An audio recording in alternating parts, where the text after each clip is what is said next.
Hello everyone and welcome back into a brand new video. In today's tutorial guys, I'm going to show you how to use Copilot in Power BI in desktop.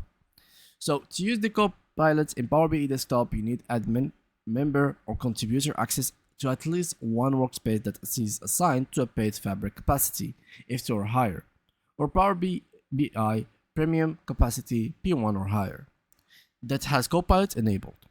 So once you are good with that, you got this information, you can move on. So how do we start using it? To use it, you need the admin member as we've mentioned before, and simply to actually have it inside of your Power BI, simply just open Power BI report and select Copilot in the ribbon. The Copilot pen appears and a prompt to select as a workspace, and this is how it should look like. So this is the Power BI, and here on the home screen you will find yourself into like extreme right, you will find Copilot button.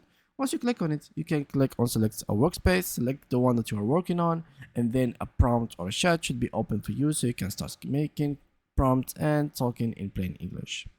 Once you selected the workspace guys, you'd like to associate this report with the Copilot use. Only workspace that supports Copilot appear. So simply select a workspace, choose Power BI, and use the setting gear in the bottom right corner for Power BI to switch the associated workspace or check which workspace is basically associated with.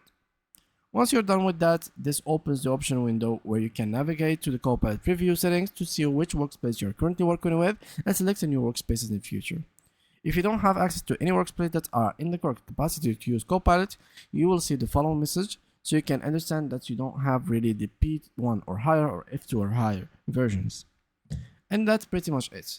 So these are the ways to actually use the Power BI with Copilot or Copilot inside of Power BI. Thank you guys a lot for watching and see you guys in the next upcoming video.